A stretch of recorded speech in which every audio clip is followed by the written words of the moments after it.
let me ask you about some of your other promises on this topic. You've promised to end birthright citizenship on day one. Is that still your plan? Yeah, absolutely. Hey guys, this is Tommy. The 14th Amendment, though, Politics. says that, quote, all persons born in the United States are citizens. Can you get around the 14th Amendment with an executive action? We're going to have to get a change. We'll maybe have to go back to the people, but we have to end it. We're the only country that has it. Through an executive action? You know, we're the only country that has it.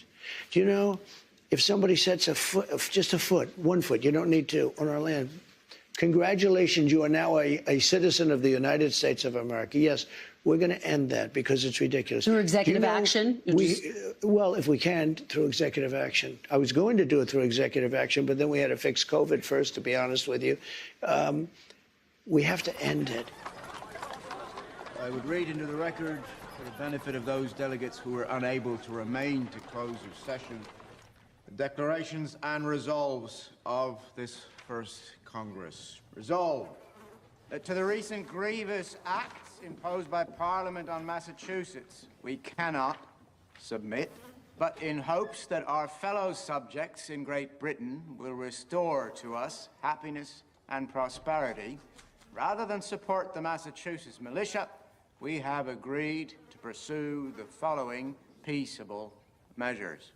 To publish a statement of the aforesaid to the inhabitants of British America. We need no reminders. 2, to enter into a non-importation, non-consumption, and non-exportation agreement of British goods. Which no one will honor. And 3, to prepare a loyal address to His Majesty. Which His Majesty will not read. This Congress stands adjourned. The business of this Congress being concluded, all delegates are respectfully reminded. The business of this Congress has been to achieve nothing. In the year of our Lord, 1775. Donald Trump's unelected co-president Elon Musk has control over virtually every part of our government as head of the so-called Department of Government Efficiency, which is not a department. And, crucially, he can hide everything he is doing from the American public. You see, because Trump has designated his department initiative as presidential records, which is not what departments are, which means he now is able to skirt open records laws, according to the New York Times. And as Elon Musk moves to dismantle programs that serve seniors and school children, working families, not to mention like desperately poor folks across the world, or like literally just today, illegally revoking $80 million appropriated to New York City from FEMA for migrants by just straight up, get this, taking it out of the city's bank account somehow? A couple more questions for you. You're headed back to Texas after this to launch the Cybertruck. Yeah. It's going to be a big launch. But I wanted to ask you right now, more broadly, just about the car business and what you see actually happening. And specifically, the government put in place lots of policies, as you know, to try to encourage more EVs. And one of the things that's happened uniquely is you have now a lot of car companies saying, actually, this is too ambitious for us. These plans are too ambitious. 4,000 dealers, I don't know if you saw just yesterday, sent a letter to the White House saying, this has gone too far. Well, I think if you make a compelling electric car, people will buy it, no question about it. I mean, electric car sales in China are gigantic. That's by far the biggest category. Right. I mean, I think the Chinese car companies are extremely competitive. I mean, there's a lot of people who out there who think like the top 10 car companies is going to be Tesla, followed by 9 Chinese car companies. I think they might not be wrong. So China is super good at manufacturing, and the work ethic is incredible. So, you know, like if we consider different leagues of competitiveness, the idea of unions, but perhaps for a reason that is different than people may expect, which is I just don't like anything which creates kind of a lords and peasants sort of thing. And I think the unions naturally try to create negativity in a company and create a sort of lords and peasants situation. There are many people at Tesla who have gone from working on the line to being in senior management. There is no lords and peasants. Everyone eats at the same table. Everyone parks in the same parking lot. You know, at GM, there's a special elevator only for senior executives. And doing this, Musk is, while he is profiting from his own government contracts, as congressional Democrats pointed out today in the very first ever DOGE oversight hearing. I'll ask you, Mr. Talcove, do you know how much money a day Mr. Musk will receive from the federal government for his contracts? No. The answer is $8 million a day. Ms. Royal, do you know how much the average person in this country who survives on Social Security, one of our seniors who's worked their entire life, about how much they have to survive on a day? I do not. $65 a day. We're not looking into Elon Musk's $8 million a day. This subcommittee, chaired by Marjorie Taylor Greene and the House Republicans, is looking into your grandmother's $65 a day. Alex Wagner, host of Alex Wagner Tonight, is digging into all of the attacks on federal workers and programs on a great new podcast, Trumpland, with Alex Wagner, and she joins me now. I've been loving the podcast, by the way. It's been fantastic. And one of the things here is just the crazy inversion of secrecy. Like, his whole thing is transparent. We're telling you, no one knows anything they're doing. And you've been talking to people on the other end who they don't know what's happening until... Well, it's like the free speech thing, right? Yes. Until it's not about free speech, it's about turning Twitter into a cesspool for right-wing paranoia. Yeah. I will say this. I was outside the Treasury building last week, and the Musk thing, I think, is a real problem for Trump. He is not Donald Trump, and as we know, the Trump glow does not extend to anyone else in his orbit. And Musk is a very easy, I'm not going to say target because I think it's earned. He is a very easy narrative for Democrats, right? Unelected, the Tesla guy is tinkering around with payrolls. He's firing government employees. He's not doing it. It's wanton cruelty. This guy isn't elected. He's giving statements from the Oval Office. Who is this guy?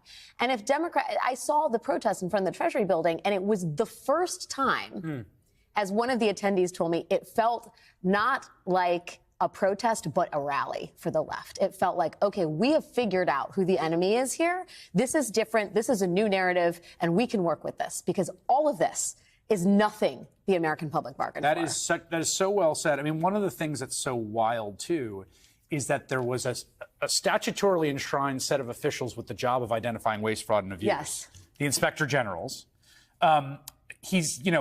We have a chart that shows a fired IGs, the ones that he fired illegally without the requisite notice, identified $183.5 billion in waste, fraud, and abuse. Yes.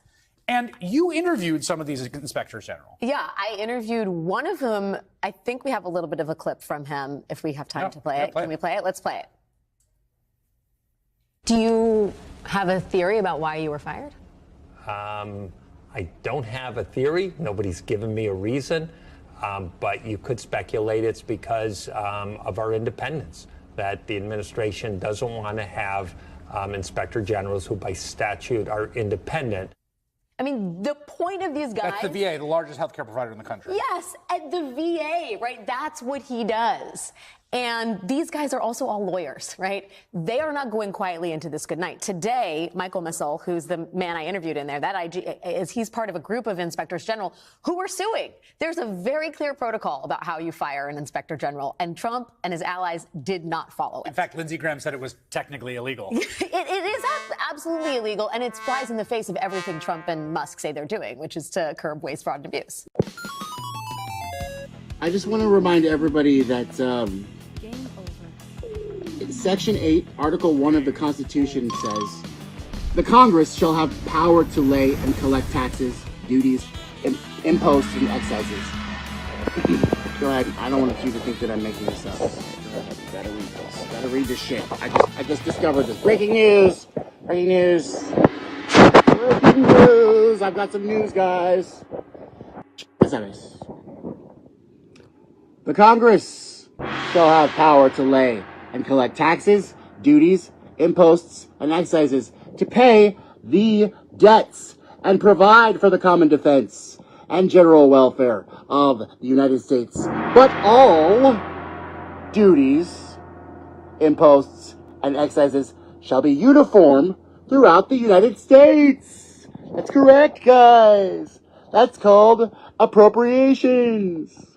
To borrow money on the credit of the United States, they have the power to regulate commerce with foreign nations and among the several states and with the Indians. Oh, Indian tribes.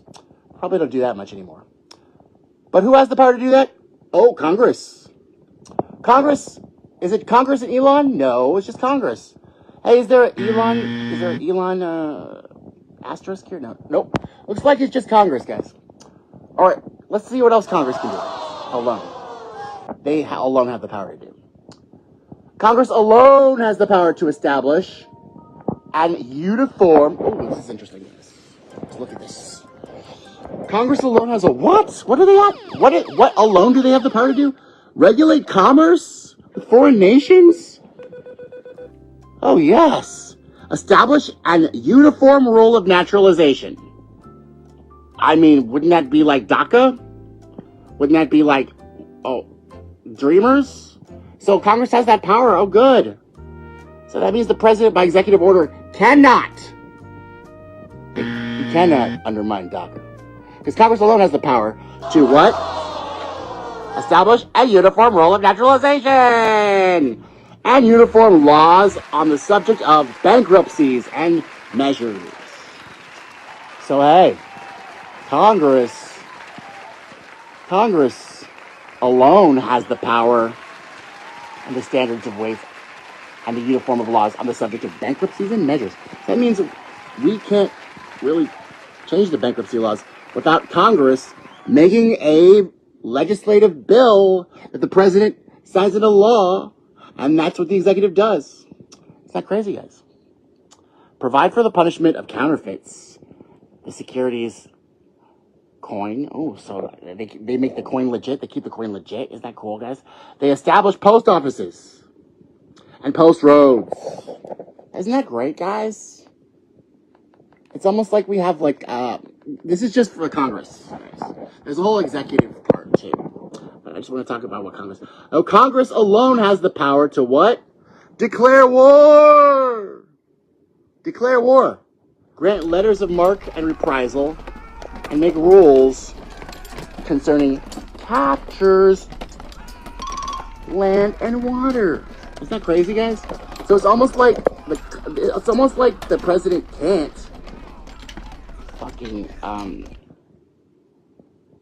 change the name to the Gulf of America, can he?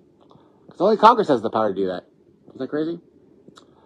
To provide and maintain a navy, to make rules for the government and regulations of the land and naval forces, to provide for calling forth the militia, to execute the laws of the United States, suppress insurrections, and repel invasions, to provide for organizing, arming, and disciplining the militia, aka the military. So they have power over the military, even though the commander-in-chief, he leads the military. Congress alone has the power to provide for organizing, arming, and disciplining of the military. Isn't that crazy, guys?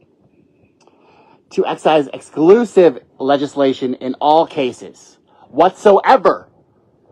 Oh my God, guys. Is there any kind of leeway where Elon can do this instead of Congress? Well, let's read it again.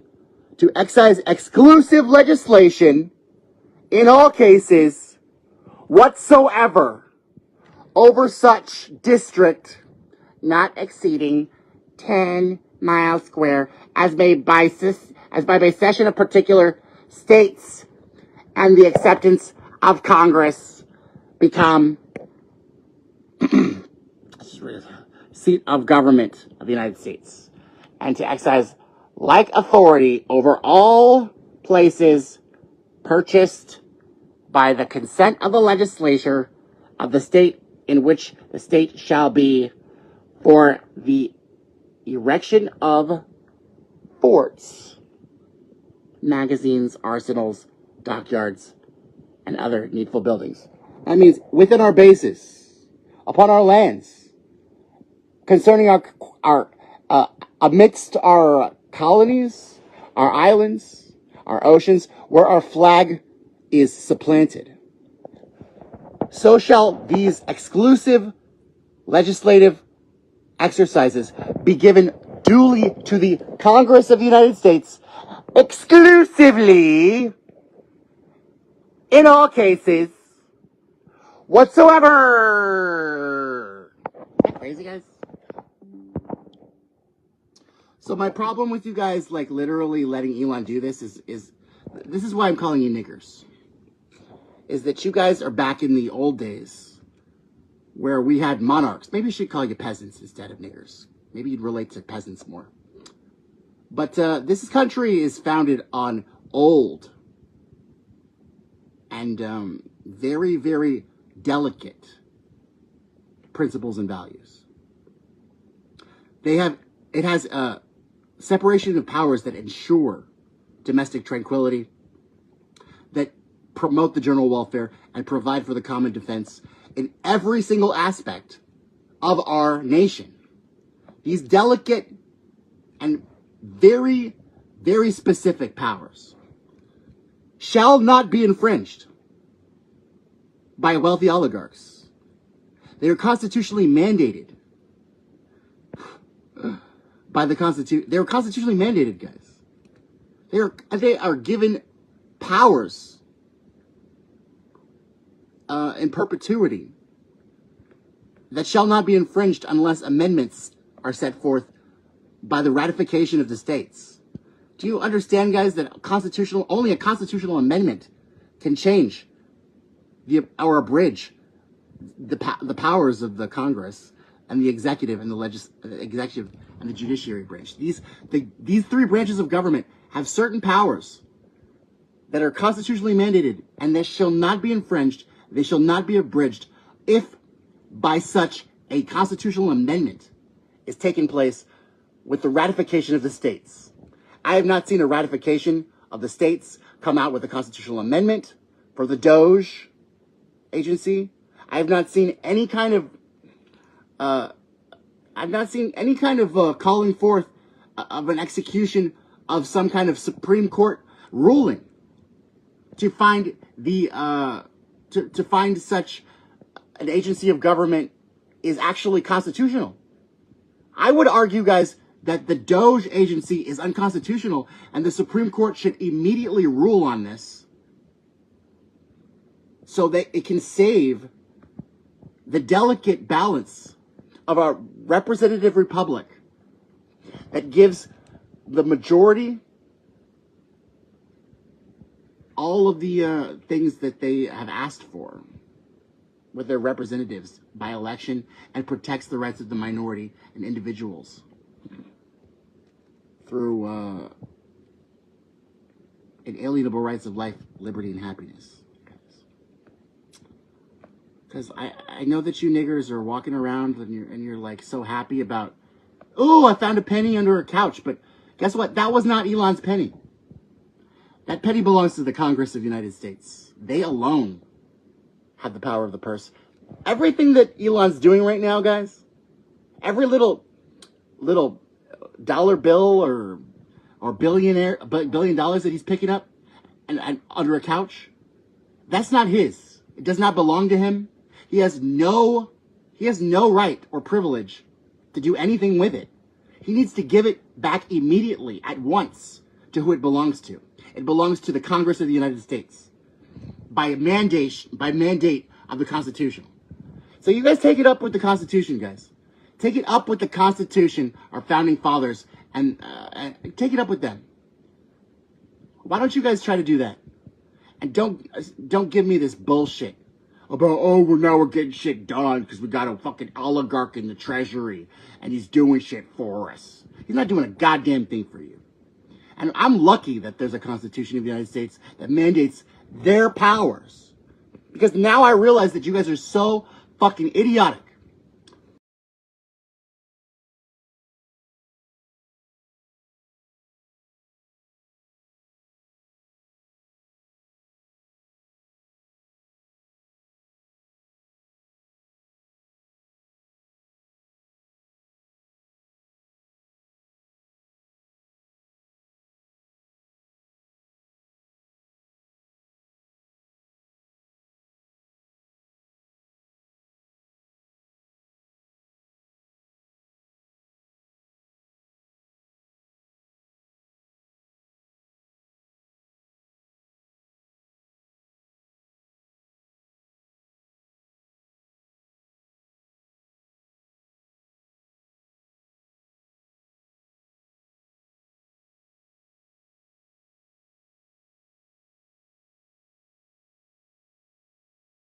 Let me ask you about some of your other promises on this topic. You've promised to end birthright citizenship on day one. Is that still your plan? Yeah, absolutely. Hey guys, this is Tommy. The 14th Tommy Amendment, Nation though, Politics. says that, quote, all persons born in the United States are citizens. Can you get around the 14th Amendment with an executive We're going to have to action? get a change. We'll maybe have to go back to the people, but we have to end it. We're the only country that has it. Through an executive action? You know, we're the only country that has it. Do you know, if somebody sets a foot, just a foot, 1 foot, you don't need to, on our land, congratulations, you are now a citizen of the United States of America. Yes, we're going to end that because it's ridiculous. Through executive action? Well, if we can, through executive action. I was going to do it through executive action, but then we had to fix COVID first, to be honest with you. We have to end it. I would read into the record, for the benefit of those delegates who were unable to remain to close of session, the declarations and resolves of this first Congress. Resolved that to the recent grievous acts imposed by Parliament on Massachusetts, we cannot submit, but in hopes that our fellow subjects in Great Britain will restore to us happiness and prosperity, rather than support the Massachusetts militia, we have agreed to pursue the following peaceable measures.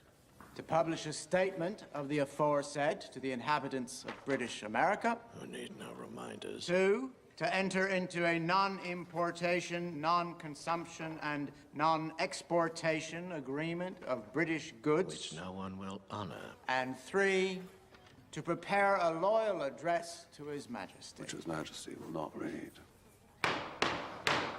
This Congress stands adjourned. The business of this Congress being concluded, all delegates are respectfully reminded. The business of this Congress has been to achieve nothing. In the year of our Lord,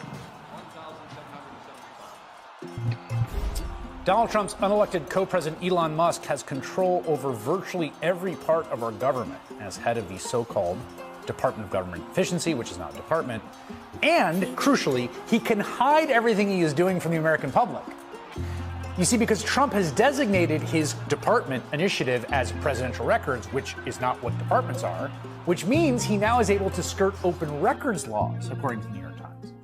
And as Elon Musk moves to dismantle programs that serve seniors and school children, working families, not to mention like desperately poor folks across the world, or like literally just today, illegally revoking $80 million appropriated to New York City from FEMA for migrants by just straight up, get this, taking it out of the city's bank account somehow? A couple more questions for you.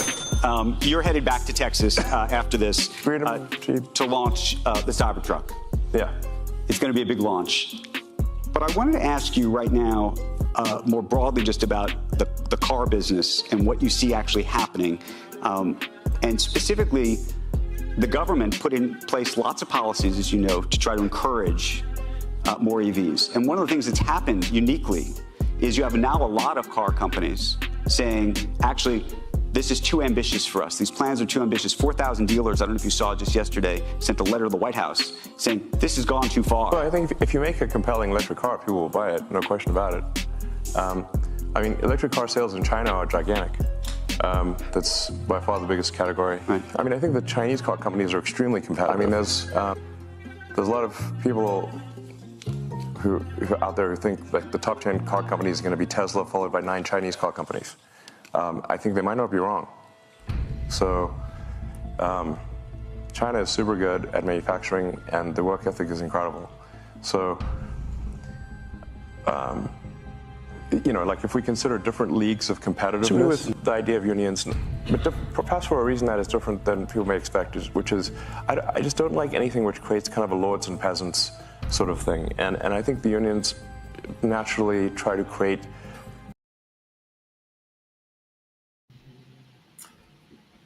Checkily check, checkity check, check. Zippity doo dah, zippity yay, guys. My oh my, what a wonderful day we've got.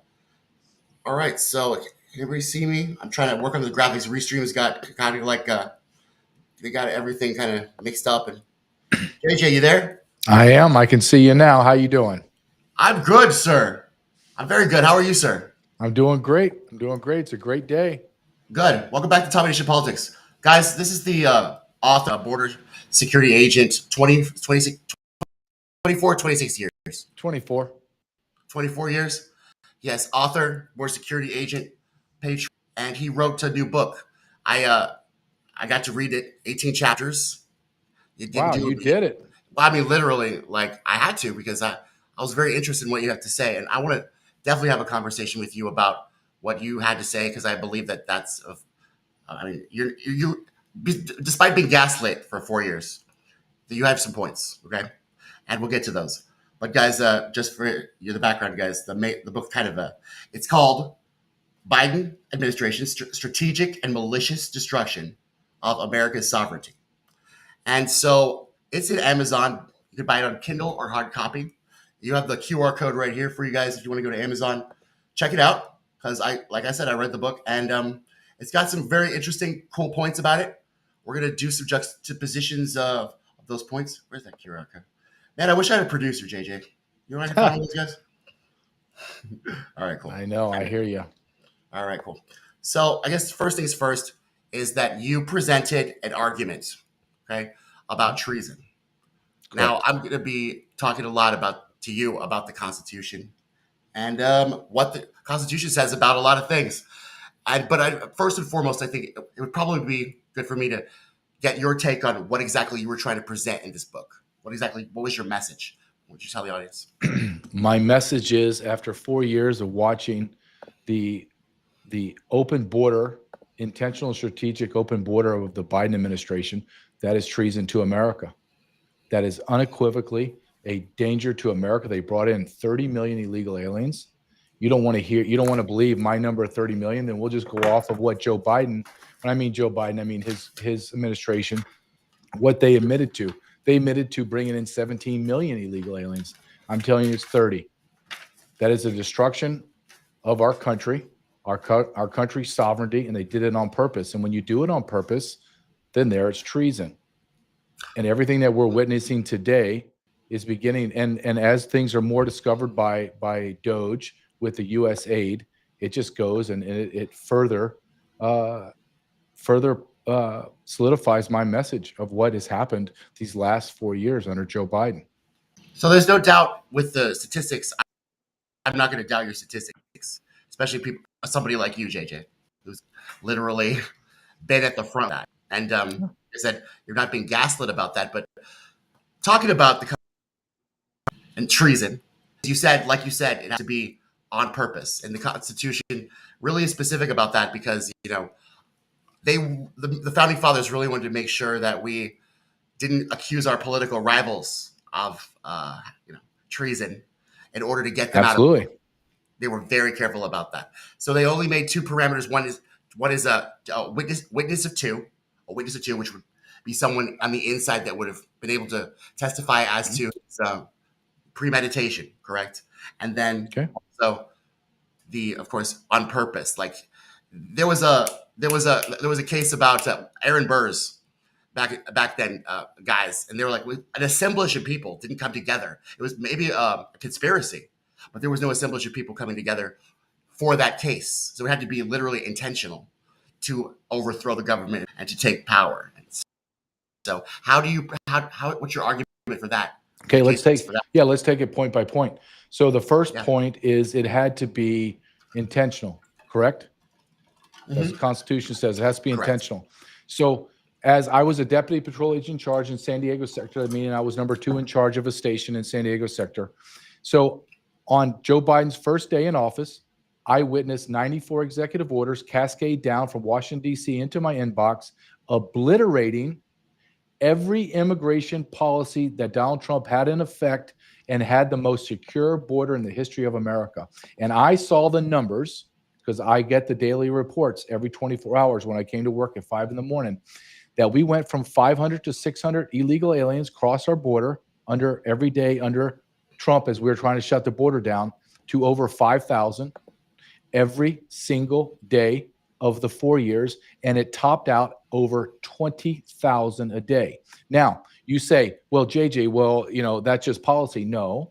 When you begin to look at what he did on 94 executive orders, and then he did 296 executive orders, all on immigration the first year, obliterating everything, brought in 17 million. They self-admit, I say it's 30.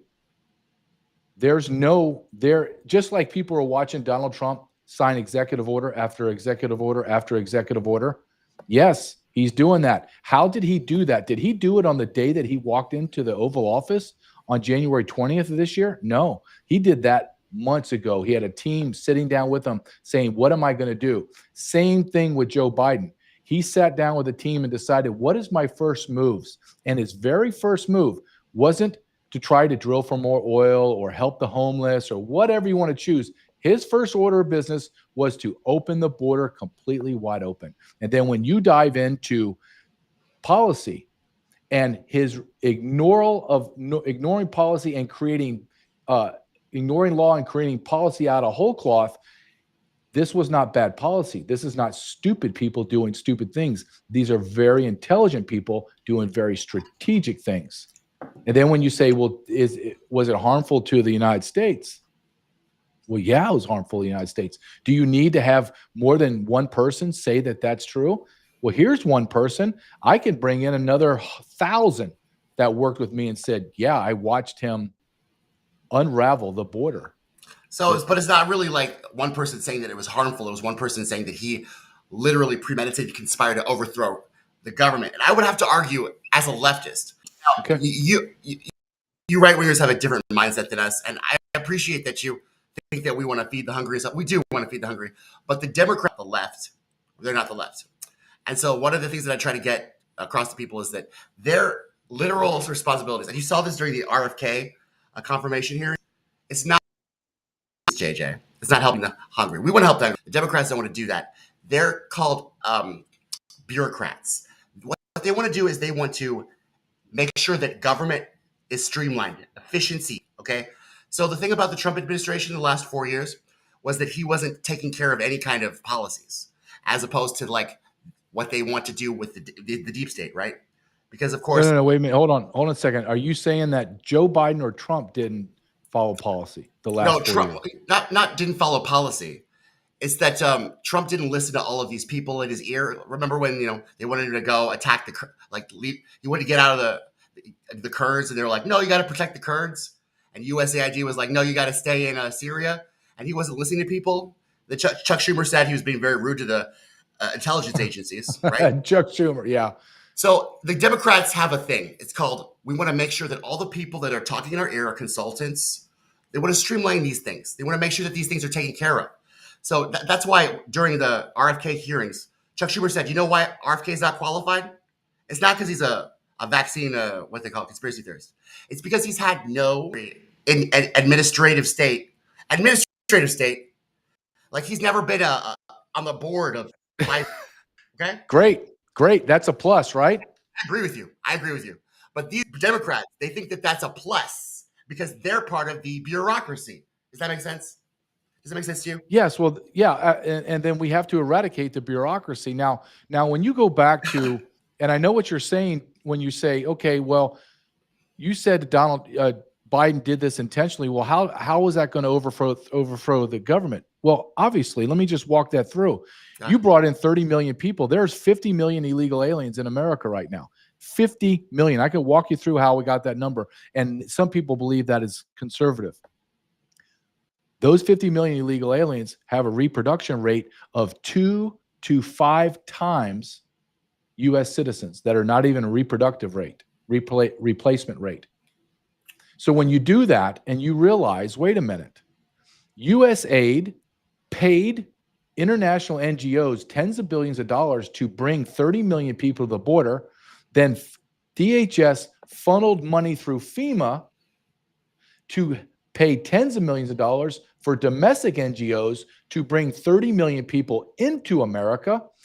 And I always say this to the leftists and the Democrats.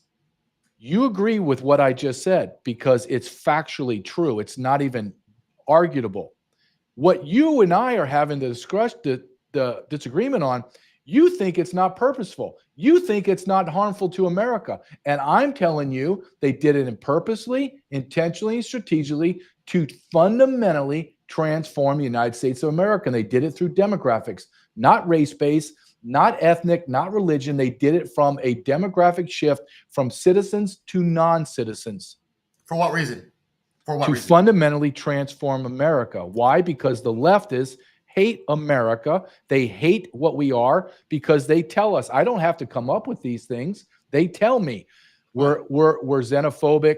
We are colonialists. We're racist. We're slavers. We're all this stuff. America did not become great because we are great. We became great because we abuse people, and we need to change that. When were we great? When were we great? Give me the date. The date when we were great, please. I'd love to. The date that we are great is the date that we beat the greatest military in the world's ever seen, and we got our freedom. That's the day we were great. I agree. Now I agree with that. Now I will also tell you this. If you ask me, do you think we're great now? No, we're not even. So when Trump says good. when Trump says "Make America Great Again," does he mean 1776? Is that what he means? Make America great again, like back then, or what? What do you think? Well, he means? let me tell you what I think MAGA means. This is what I and people that are MAGA like me, and make sure I want to make very clear. I'm not Republican. I'm nowhere near those people, those sellouts. I'm nothing. And I'm not so a glad you know that. I like this and, conversation. And I'm not a right winger. I'm a guy that believes in American freedom. I believe that we are oppressed. I believe that our federal government is the enemy. I believe our federal government is evil. And I believe both parties. I think it's a uniparty issue. This is not a Democrat Republican. Now, do I believe that Democrats have very, very Satanistic beliefs? But JJ, you're why? Wait a minute. They just want to keep things going. That's all they want to do. It's not about the Democrats want to get things going. They okay, hold on a second. Things going. That's all they want to do. Yeah, it's not intentional. No, it's just keeping things going. That's not. I don't believe that. I don't believe that. No. So, but I'm asking you, what is the outcome? You said they want to fundamentally change.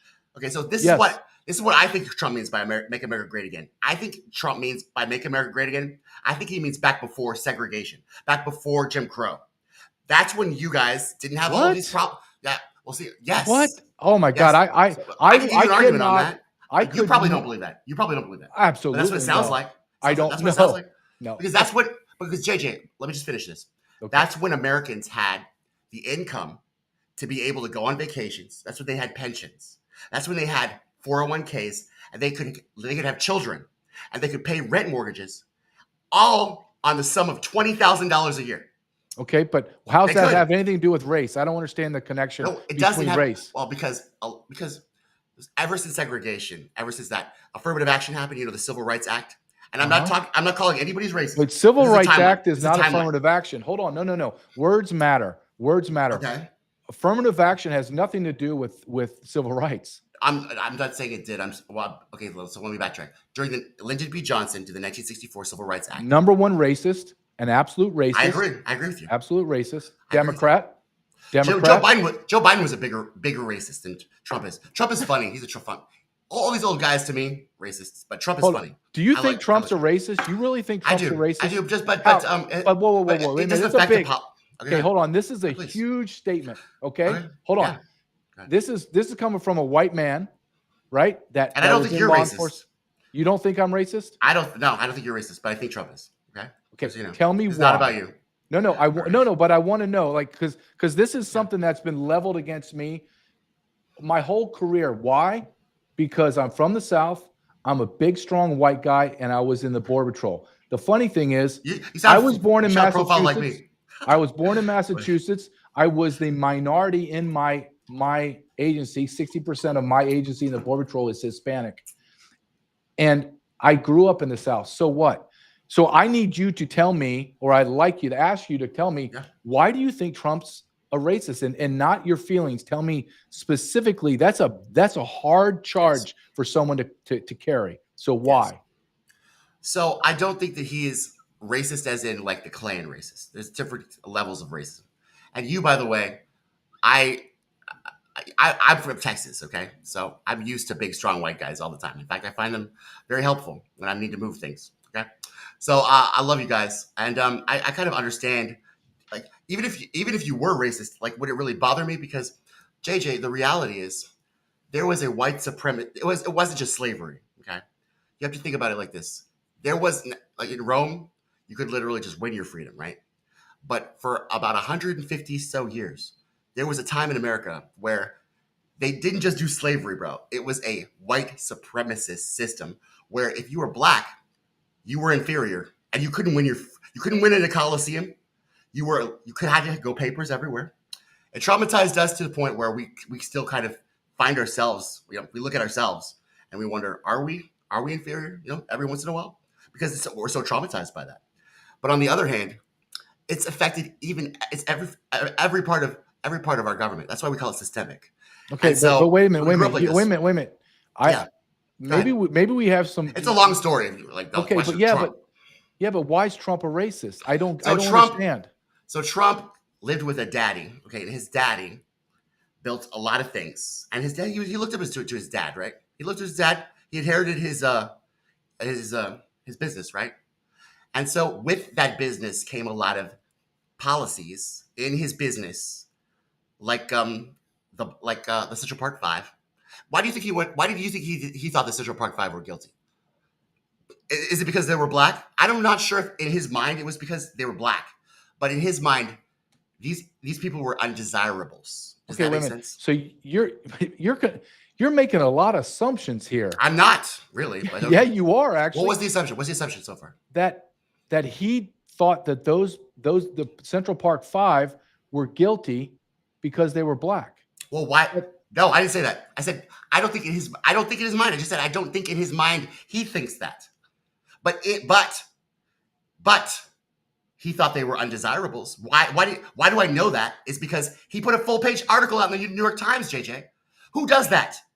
A New York Times article, full page, telling people these people should be hung. Who does that if they don't think they're undesirable? Who does that? Or maybe he thought they were guilty. Wait a minute. Maybe he thought they were guilty, and that's his right to feel that way. It doesn't make him racist. Oh, no. Oh, he can feel that way. JJ, would you put a full page article out in the New York Times? I wouldn't do a lot of things Trump does. Trump's a unique individial, but I don't say that he's racist. I don't. I think that's a joke. I think it's an absolute. This is what I think. It's just one thing, and no. I could literally list 10.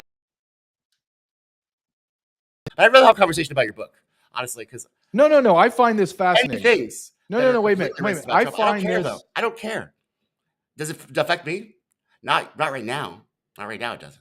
I find that listen. I appreciate you having me come on your show, and I actually really to be honest with you, I've been doing interviews for the last 3 days, and I just did an hour and a half for a Republican Party in Tampa. I love this. I want my beliefs, my strongly held opinions. I want them challenged. I don't want softball. So I find this encouraging. I like it. I don't think you're Trump though. So that's why I didn't want to come at you like that, because I'm not a partisan and I'm not trying to attack you. But I don't. That's the thing about your book though, is that in your book you kind of illustrate Trump as some kind of patriot. You compare him kind of to George Washington, bro. I did. I used a chapter to compare him to George Washington. You know why I did that? Go ahead, go. Yeah, well, I think George Washington is a historical giant to me. I believe he is the indispensable man. We don't have a country without him. Now, you want to talk about slavery and have his slaves? Have you ever been to Mount Vernon, where he lived? You have. Oh, not Mount Vernon. No, I thought you were going to say Monticello. I didn't have that. No. Okay, Mount Vernon. So when you go and you see where the slave quarters were, it's jarring. It's jarring. And as I'm walking through there, I had this lady said, "I can't believe our president did this." And I usually I don't say anything. And I said, "Ma'am, you can't look back from 2025 or 2024 and challenge somebody back in the 1800s. The world was different. It was just different. Was it wrong? Sure, it's wrong. I don't know if it was. Okay. Still business. Wait a minute, you don't think it was? No, it's business. Yes, and just like now. It's literally just like now. Just like now. We're all slaves now. You know what's funny, JJ? I want to talk about racism because we're literally all slaves now. We are all niggers now. All of us. We are all niggers. Can I ask you something? I'm just telling you. That's why that's why it doesn't concern me that Trump's racist, because it doesn't matter anymore. We're all slaves. Okay, but let me ask you something. Just because obviously I'm not black, I'm white. I'm a white guy from Massachusetts that grew up in the South. Do you see me as adversarial to you or to to black men? Hell no. Okay, no, you don't. No. That's just a curious question. Why would you ask me that question? Why would you think that? Because you're talking to me about race and how this person is bad and that person. So I'm just curious because I want you to know that. Do you know when I interact with someone, like I'm interacting with you for the second time?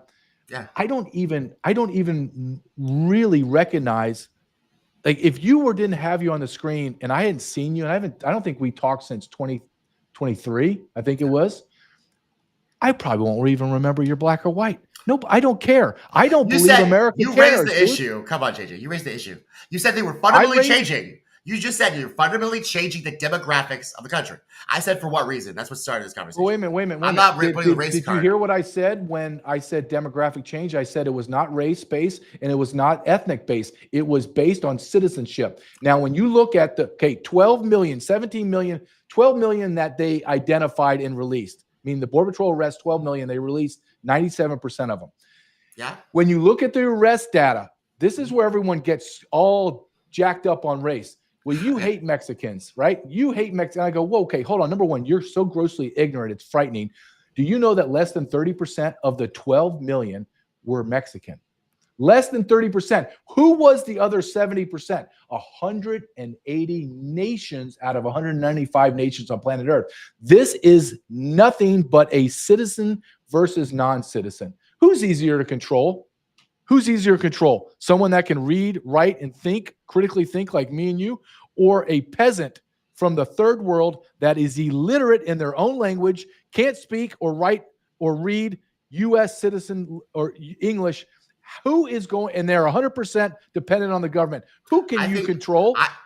Who can you control? Well, Elon Musk, the guy in your Doge, he thinks that SB1 visas are good, and he would prefer the Indians to us. He says they're winners. I think what Elon Musk is doing on Doge is amazing, and I 100% disagree with the H-1B1.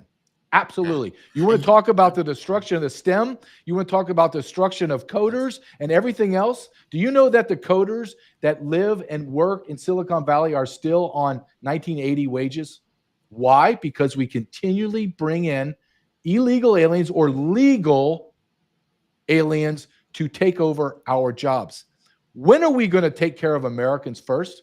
Look, I did a documentary called Treason. What is treason? And I went down to the south side of Chicago. I had to be escorted in to the south side of Chicago, and I interviewed street pastors, megachurch pastors, politicians, gang members, current and past, people that just got out of jail for murder, and all of them were black Americans. And do you know what they all said to me? I want every single one of these illegal aliens out of my community. My government has destroyed my community, and now they're replacing me. Huh. So that's shocking. So again, they're also replacing. Yes, we're replacing you. Yes, of course they're replacing me. I have a young son. Do I want my son in a nation of 50 million illegal aliens? No, I don't. And I think I have the right to say that as a U.S. citizen. I didn't vote for this shit. So we agree on that. So actually, we agree on that. I agree with you. And by the way, we want it yes. So exactly. So we want America first. The thing about the conversation is that whenever you guys say fundamentally change the demographics, what do you think people that have been traumatized for 150 years are going to think when you say language like that? What do you think we're going to think? Yeah, but when I say things like that, demographically change, okay, so you just got to watch that. Okay, but what? Because my mind will automatically go there. I can't control that. Yeah, but Tommy, why do I have to watch that if you and I are having my mind will automatically go there? I'm triggered. Yeah, but I'm not. But I made a very clear distinction.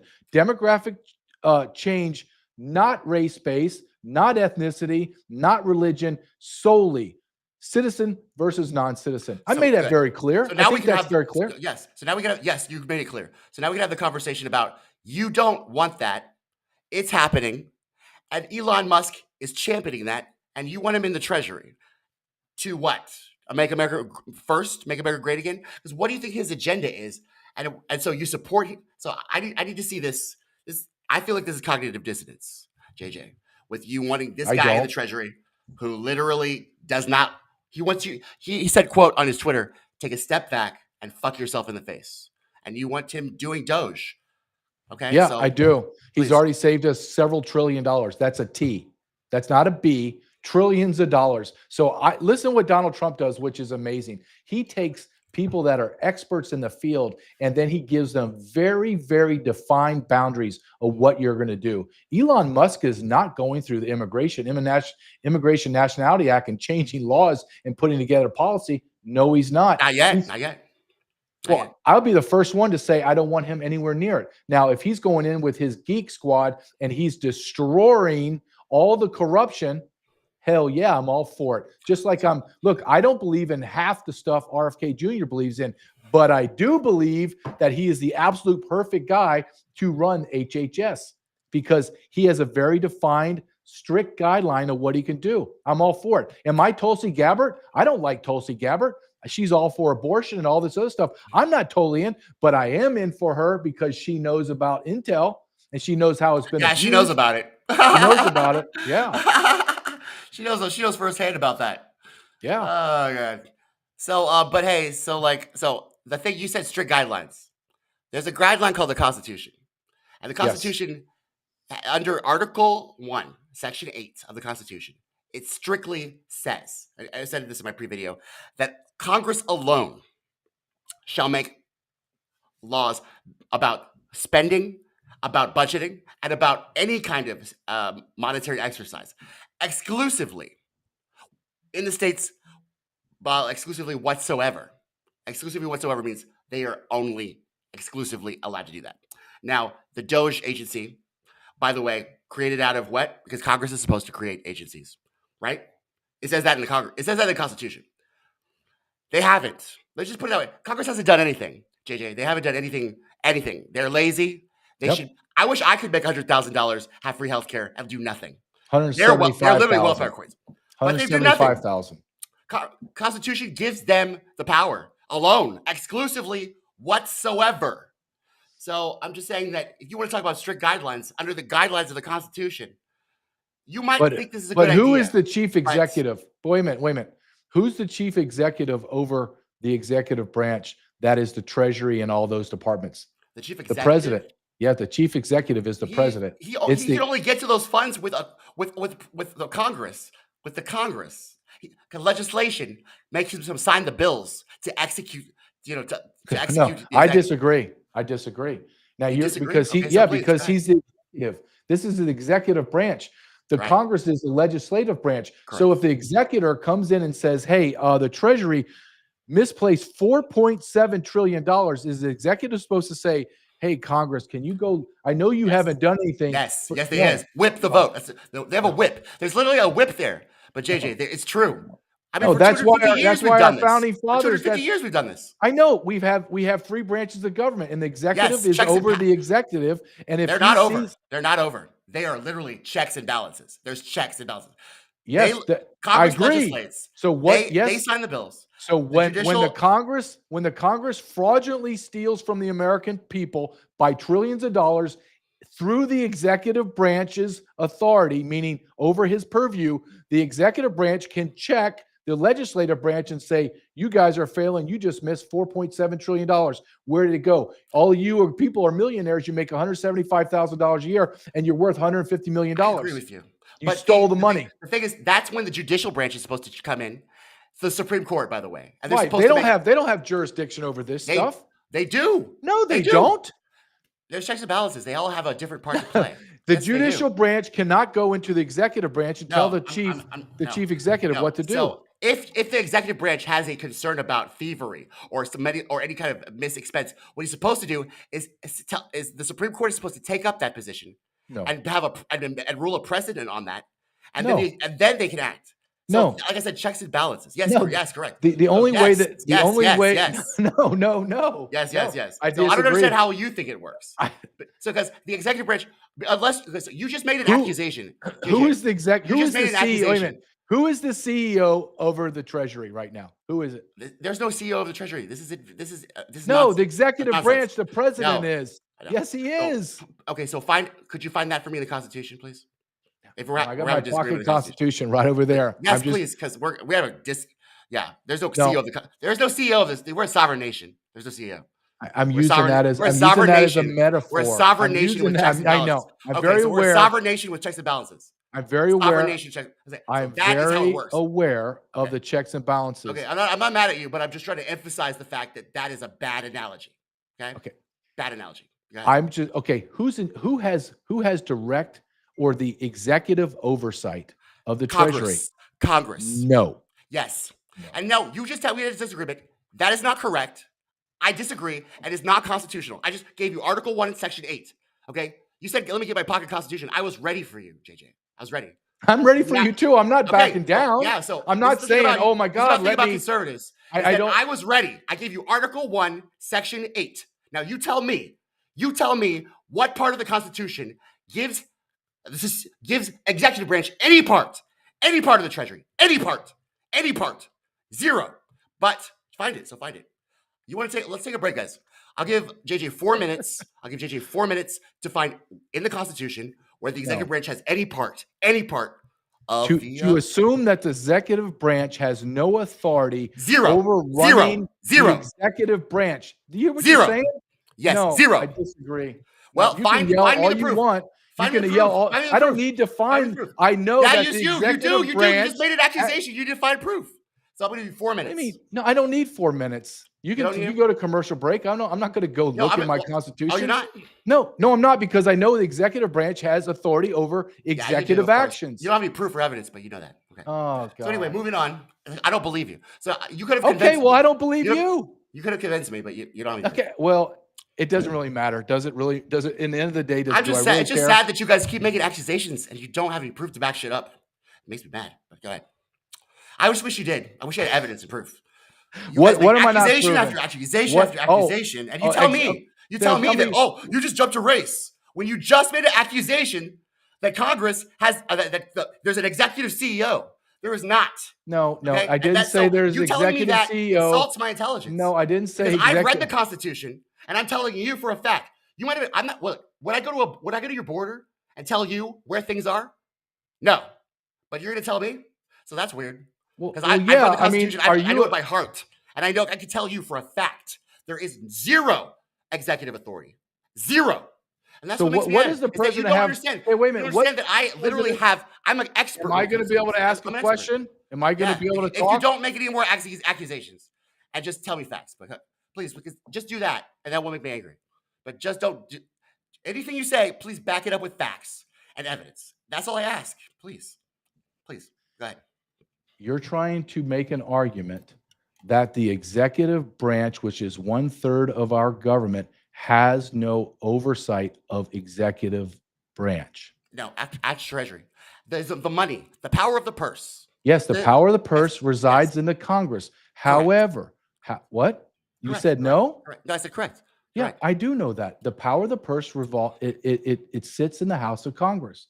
Correct. However, the executive person, who is the president, has authority as an executive to look into the government that he runs and he's the executive and say that is illegitimate, that is theft, that's fraud, and that's abuse. Absolutely has that power. Absolutely. Give it to him by what part of the Constitution? Executive branch. Executive branch what? I'm not gonna be able to read you. Okay, so literally, I'm just telling you. Okay, so JJ, I really want to listen to you. Anything you say, this is why I get frustrated. I'm just frustrated. I'm not mad. Is that anything you say, I'm willing to believe you, but when you don't give me anything to any source, then I don't even know what to say. Okay, whatever. I guess we'll move on. Okay, sure. So that you think that. All right. So I have no idea why you think that. Okay, let's play this out. Let's say that you are 100% right. I don't agree, but let's say you're 100% right. So, and the Congress doesn't do anything, and we continue to have theft of $4.7 trillion from the Treasury.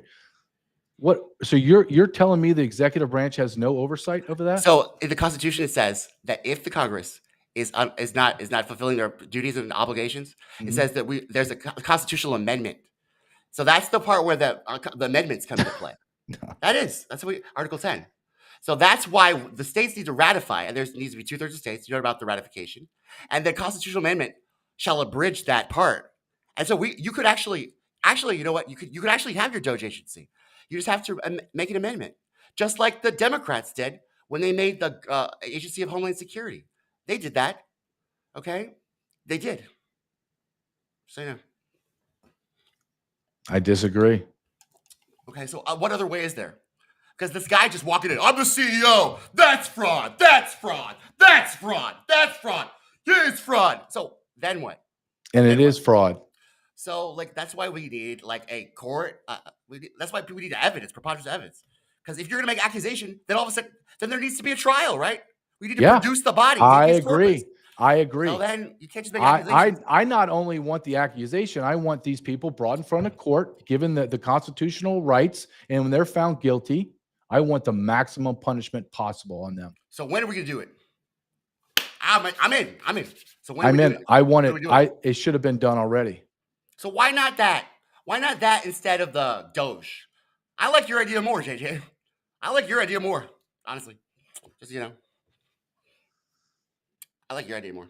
The Doge. It's more effective. I don't think wait a minute. I don't think it's effective.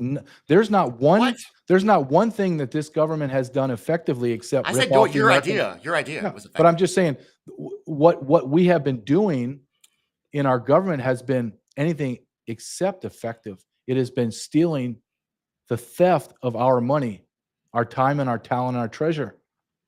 So we were given the tools, but we were given the tools in the Constitution to take care of it. We're just not doing it. Like you see. I agree with that wholeheartedly. I believe that the states have abdicated their rights. I believe that Congress is impotent and they've given everything to the executive. I think the court system is skewed. I don't think and if you want to talk about amendments and when things went wrong in our founding father documents is the 17th Amendment. That's when everything went off the rails. You took the power from the states and you took your senators that came from state legislatures and you put them by popular vote and you removed all the power from the states. And then it upset the power structure of our three branches of government. And now we're floundering and nobody understands why, because the system's broken. Yeah, it was broken. But now, like, do we have to continuously kick a dead horse? And I think, look, I don't disagree with you, like I'm saying, at all. And I'm saying that, like, but I feel like this is a continuation. This Doge, whether you think it's good or bad, it's not constitutional, and we're literally just accelerating it by we're adding. Okay, you're gonna do that. We're gonna do so. Two wrongs don't make a right, man. When are we gonna be the people that are we the people, and start to actually follow our guidelines and actually start to do what we need to do, or we're just gonna keep on going? Okay, you're gonna make this agency. I'm gonna make this agency. You're gonna do Iraq. I'm going to do Afghanistan and Somalia, because that's what these two parties are doing now, is that we're just we're compounding wrongs. And so I guess we're going to disagree on the fact that wait, hold on a second. Whether it's good or not, it's not constitutional. Okay, but hold on. Let's remove Doge and our disagreement on executive, not Doge. Let's just put over here our disagreement on the executive powers. Outside of that, everything you just said, I 100% agree. Absolutely agree. I do not believe that the United States of America we live in today is the same United States of America that our founding fathers created. That government does not exist. It doesn't exist. And we have been lied to, we have been propagandized, and we have been stolen from. If this, and I don't know when this will happen, but if this is not corrected immediately or in a very short time, I believe America is hurtling toward a violent revolution. I agree with you. And no one wants that, because when that happens, whatever we have now will never exist. And maybe we don't need to have what we have now exist. No, we do. Maybe we don't. Well, not now, not this, but look, one of the things I'm really passionate about this is that the Constitution gives us it says we have life, liberty, happiness. All men are created equal. Our Constitution made it so the promise of that, I don't want that to go away, man. Do you think that's real today? You think that promise is? And I want it so bad. I want it so bad. Man. Here's the thing here's probably, if you and I sat down and we had 10 major things, I bet you that we're about 8.5 out of 10. And I believe most Americans are. And the other stuff is kind of like, okay, we can either agree to disagree, or we'll find some common ground. There is no common ground with the elites and the people that are running our government now. There is none, because they have cheated us out of everything. And I mean everything. Our pursuit of happiness, our God-given right of free speech, our God-given right to own what I produce. You're being taxed at almost 60 to 70% when you add everything up. You're getting 30, 35 cents to every effing dollar you make. Where's it going? Well, it just went to the Treasury, and they just spent $4.7 trillion. It went to $200 billion to Ukraine, while our brothers and sisters in North Carolina are sleeping in tents, freezing their asses off. Our government is so corrupt. Our government is so evil. And I'm saying the Democrats and the Republicans. And I'll tell you one more thing. If Donald Trump was not running, I believe we would already have a third party, because the large group of Republicans would have left the Republican Party right now. I'm not a Republican. Who do you think would have left? Who do you think would have left? Any names in particular? No, I think the general public, the general Republican public would leave, and we would create a third party. Because the Republican Party, there needs to be a very distinction, and I've been making this with me as much as I can. I am not a Republican. I am a MAGA. I am America first only.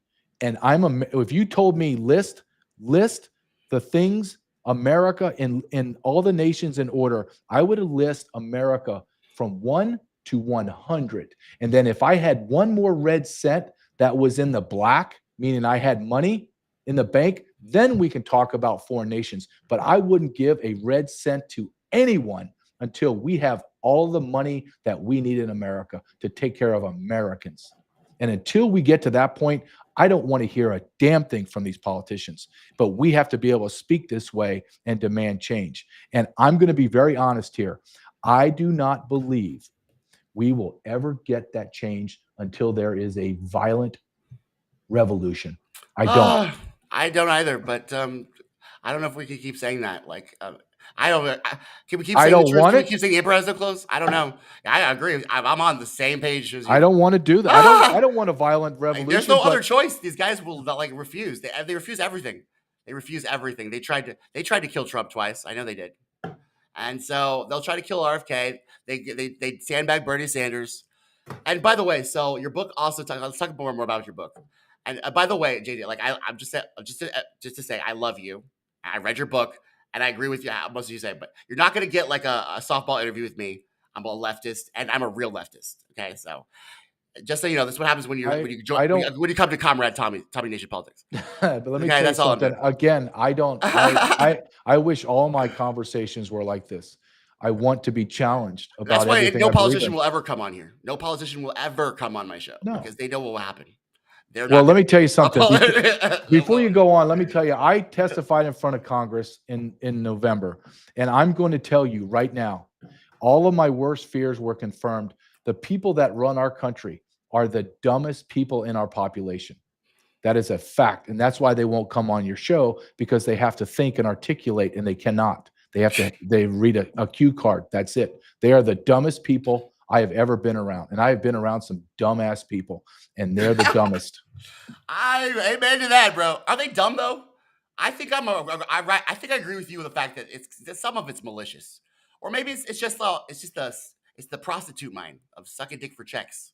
They're just all into that. They really are. And speaking of which, your book talks about partnership with NGOs. So that's the last part of the book. It talks about the corrupt partnerships between government and the NGOs. And right now we have the USAID. Do you know anything firsthand about the USAID, or is that come across in any kind of the border activities? Yes, because when you start to dive into USAID, Agency for International Development, they took billions of dollars and they funded international NGOs that have no loyalty or allegiance to America. In fact, they hate America, and they use those NGOs to physically transport illegal aliens or migrants before they become illegal aliens to the border. And then our FEMA, through DHS money, paid domestic NGOs to move them into the interior. So let me explain how this looked in 2023.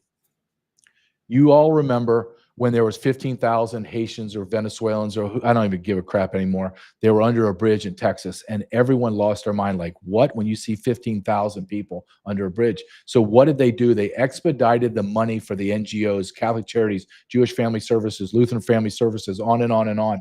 And then they quickly moved all those illegal aliens into the interior of America.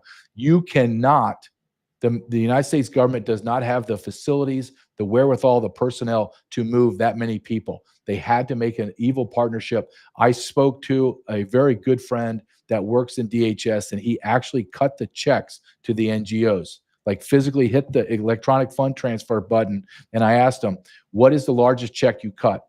He said, I cut the largest check to Jewish Family Services for $600 million. And that was for 2 or 3 months, and it was renewable. And I said, did every other NGO get the same? Yes, or more, depending on their size. How much money was that? 600 million for one check. Holy shit. So when you look at Joe Biden, this is Joe Biden his administration admitted this, that at the low end of illegal alien costs for 4 years was 700 billion. On the high end, which we all believe is the high end, is over $1 trillion. $1 trillion for illegal aliens. And it went through FEMA, it went through USAID. Everything is sourced in my book, and everything that's happening right now is open sourced. Everyone knows it's happening. Our federal government paid to hire a hitman, and the hitman came in to try to kill America, and we funded it all of it. Agree. And you're right. His book, by the way, like I said, it is sourced, and that's why I literally have I'm not going to dispute the things on that. You did a lot of research on that. By the way, the book, once again, guys, it's called Treason: The Biden Administration's Strategic and Malicious Destruction of America's Sovereignty. And it's written by J.J. Carroll, who was here. Make sure that you buy it on Amazon. It's actually a very, very good book, very intriguing. I just want you, JJ, for the left, that we don't hate you. We love this country just like you. We united against a tyrant once, and we made a constitution together. And we, once again, we want to reunite with you to destroy tyrants. And just remember that. So make sure that we hold all of our politicians accountable, even if they pretend. I think that this guy's pretending to make America great again. I think he just wants in on your treasury, and his next footprint. He's an energy giant. He wants energy. He's gonna suck the life out of the government contracts. He's got one live. Tesla has a government contract right now. Now he's in the treasury. I think it's all a conflict of interests. It's all just a recipe for disaster. So I just need you to look out for that, please, sir, and try to be unbiased about that. And I definitely agree with you. Joe Biden is definitely, forget about Trump being a racist. Joe Biden is the biggest racist we've ever had as a president. And he's probably, JJ, last question. Who was the worst president? Who do you think will be the worst president in the United States? Is it Joe Biden or George W. Bush? Who's worse? It has to be Biden, and it's because I think so. Yeah, because he was a stone cold racist, a known stone cold racist, and he had dementia during his 4 years. Yeah, he had no idea where he was. Some of the stuff I feel like he didn't even know. Like honestly, do you think he's still alive? I don't even know, man. Was he even alive when he was president? Honestly, was there body doubles? Because like literally everything, I could literally be like sitting on the toilet and have a better presidency than this guy. Well, you know what? You said something. Day after day after day, it was nothing but horrible shit, right? Yeah, I'm so glad he's unbelievable. gone. But I will tell you this: that you said something about Elon Musk and Donald Trump. Let me just make sure that I make this clear. As I have a 13-year-old son, and I tell my son every day, do not trust anyone or anything. And I want you to know I don't trust anyone. I am a MAGA America first, but I trust no one. I believe everyone has a hidden desire that is not shown yet. No one's perfect, but I believe that the people that are running our government are malicious and they're traitors to our nation. I absolutely believe that. I agree. Guys, we're free thinking, innovative, and open-minded. This is Tommy Shit Politics. Hope you enjoyed the podcast. Please check out his book, Treason: The Biden Administration's Strategic and Malicious Destruction of America Sovereignty. The country is sovereign, guys, and who shall rule this nation? I think Domination politics. Just kidding. You the people.